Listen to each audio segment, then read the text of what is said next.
Olá, como está? Como foi a sua semana? Estamos juntos mais uma vez e vamos estudar a Bíblia, a Palavra de Deus. Antes, porém, nós vamos orar.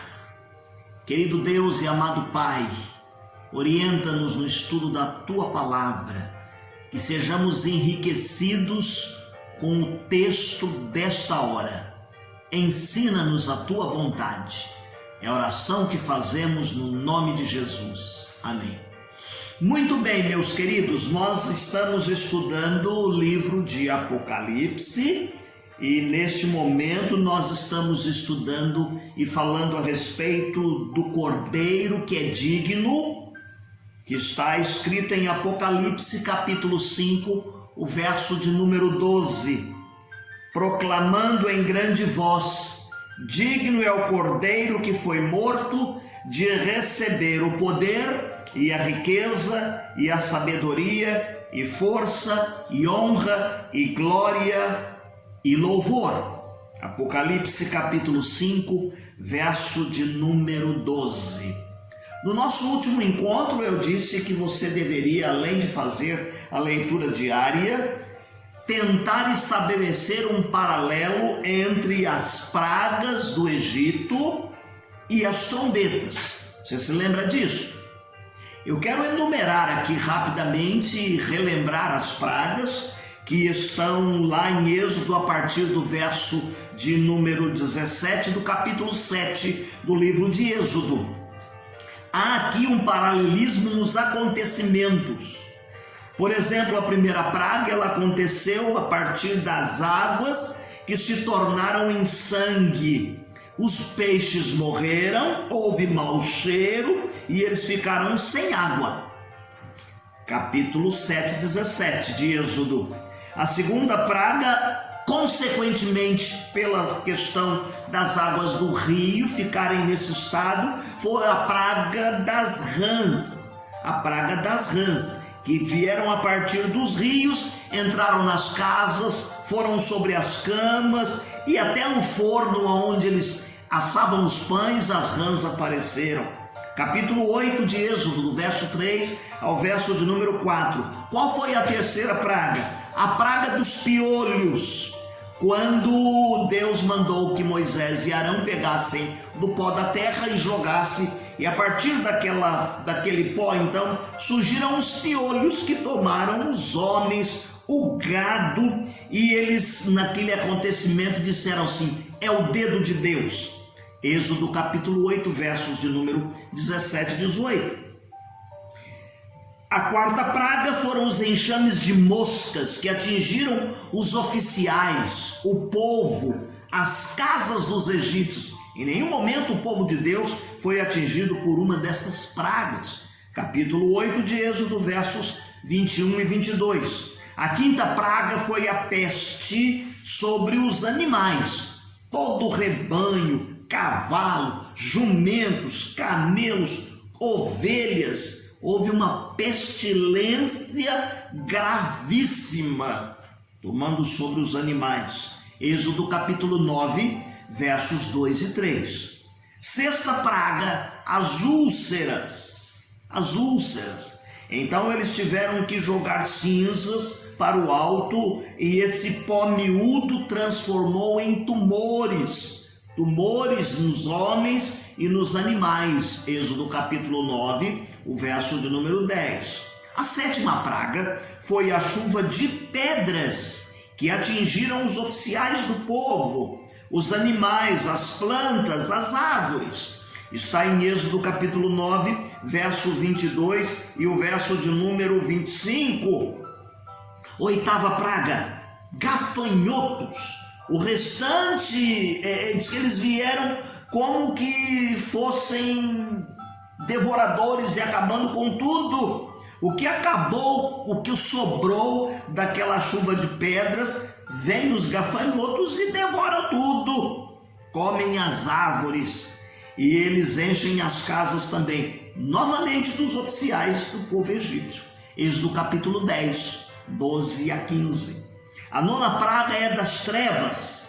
Diz que ela era tão palpável, tão densa, que se tornava palpável. E eles ficaram 3 dias com estas pragas. Não viram uns aos outros, de tão densa que eram essas pragas. Êxodo capítulo 10, 22 e 23. E a 10ª praga, a morte dos primogênitos. Capítulo 11, verso de número 4. Os primogênitos, os homens, dos egípcios, das servas, do faraó e também dos animais.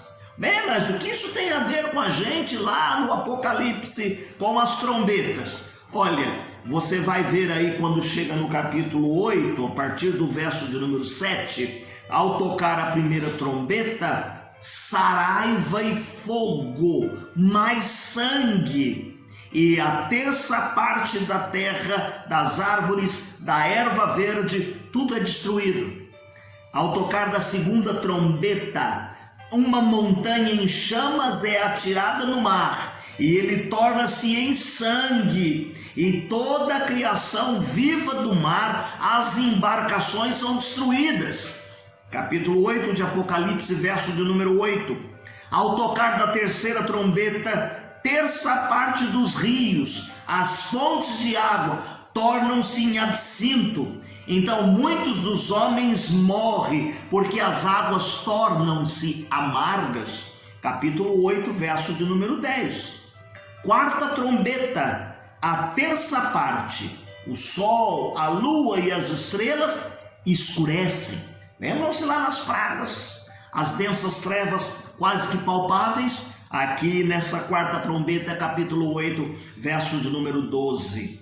Quinta trombeta, uma estrela cai do céu, e aí fere toda a natureza, torna-se em poço de absinto, sobe fumaça, escurece o sol, o ar fica ruim, e então saem gafanhotos como se fossem escorpiões por toda parte.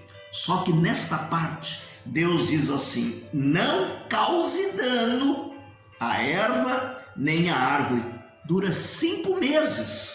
Capítulo 9 de Apocalipse, de 1 a 5.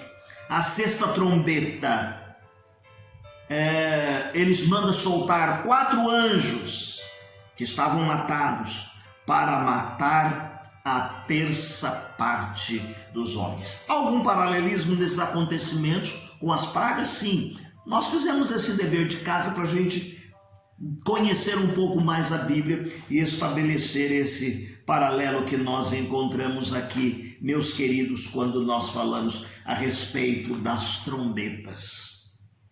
Aí chegamos no capítulo 12, onde há a perseguição dos justos pelo dragão. Sindel-Baxter, ele afirma que a mulher que aparece aí no capítulo 12, o verso 1 e o verso 2, é a igreja. E o filho é Cristo. Capítulo 12, verso 4 e 5. Quem é o dragão que está no verso 3 e 4? É o diabo. É o diabo. E a besta que aparece lá no capítulo 13, verso de número 5, a besta que sai do mar é o imperador. É o imperador. A outra besta, que é a que sai da terra, são aqueles que promovem o culto ao imperador em todos os lugares. Capítulo 13, o verso de número 11. Isso dura um período de 3 anos e meio. E ele diz assim, que esse tempo pode ser contado a partir ou entre a ascensão e o retorno de Cristo. Veja que esse tempo aparece aqui de forma simbólica e não literal. Quando nós chegamos no capítulo 14, nós temos aí 20 versículos. Há um sumário do triunfo, uma advertência, o julgamento, o grande conflito com a vitória de Cristo, à frente dos remidos contra o reino das trevas. Os fiéis são abençoados, mas a vinda do Senhor vai trazer juízo sobre toda a terra. Sobre toda a terra. Aí nós chegamos no capítulo 15. a visão das 7 taças. Mais uma vez, simboliza que João está dizendo que as taças representam as últimas pragas. Daí então um tom solene e terrível nesta narrativa.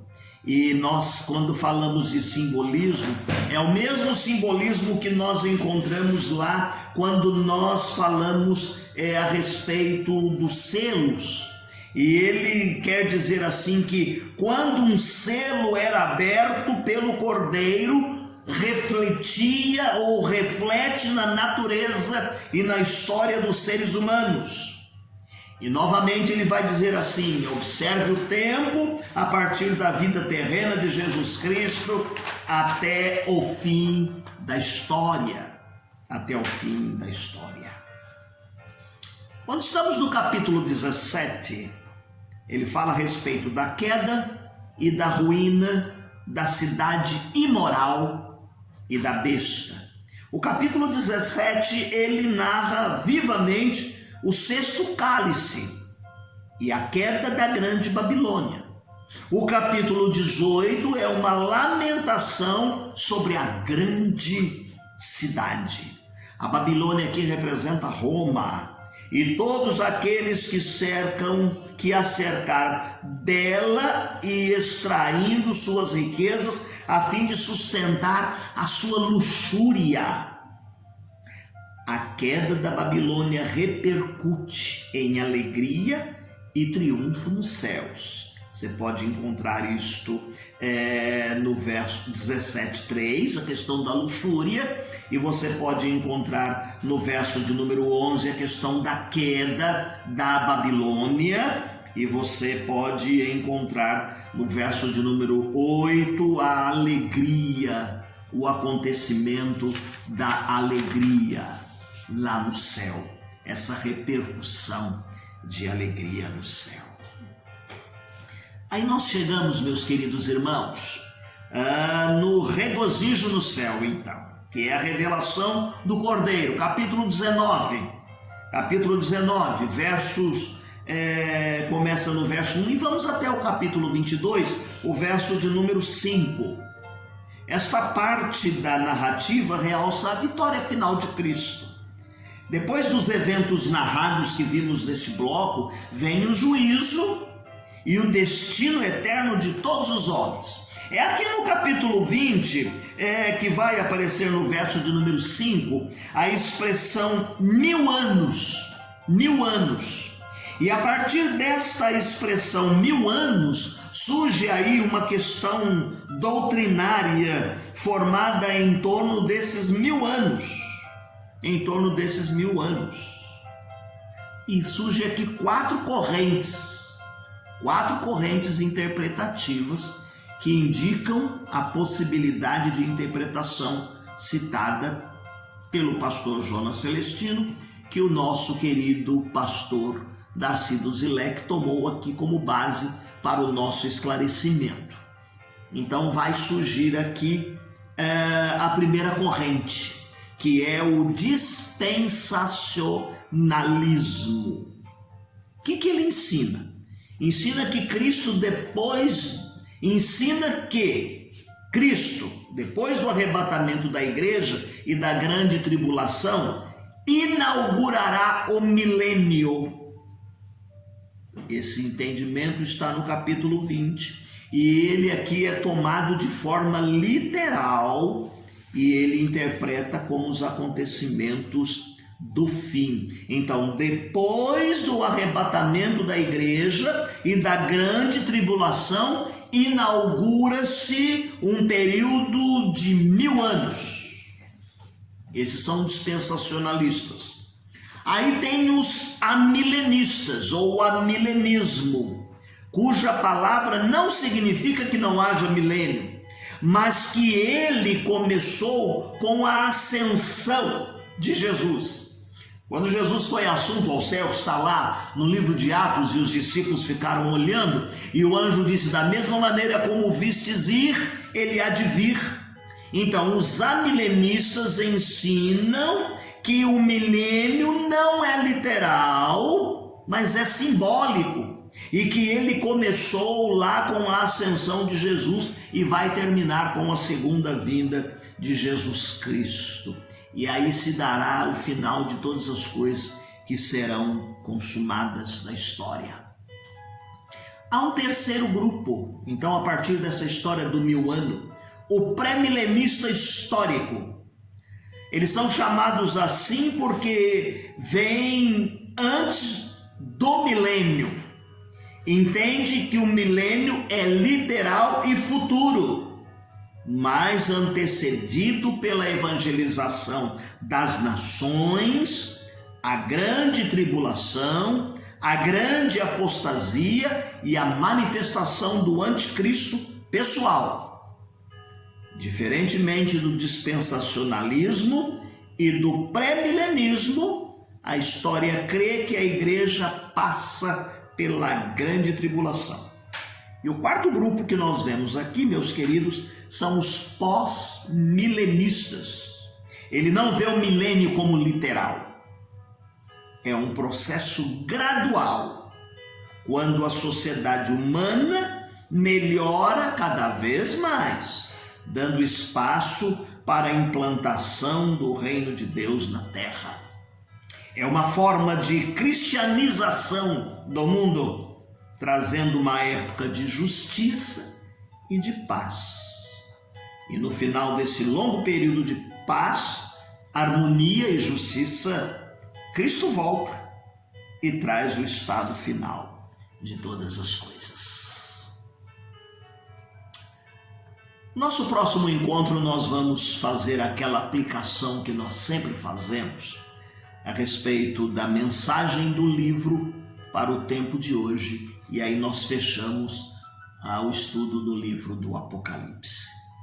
Não deixe de fazer a sua leitura diária. Não deixe também de fazer a leitura da sua Bíblia para que nós possamos cumprir aquela planilha que planejamos para todo ano que você faz a leitura bíblica. Termina o nosso encontro lendo algumas estrofes do hino de número 489 do cantor cristão, tem por título Céu para mim. Não sei quando Cristo Jesus há de vir, e nem qual o dia em que eu hei de partir, mas eu sei que notando seu rosto luzir, será grande glória para mim. Será grande glória para mim. Será grande glória para mim. Mas eu sei que notando seu rosto luzir, será grande glória para mim. O canto dos anjos ainda não sei, nem que sinfonias eu lá ouvirei, mas eu sei que o falar de Jesus, o meu rei, será sinfonia para mim. Deus te abençoe. Tenha uma semana feliz e abençoada. Um grande abraço.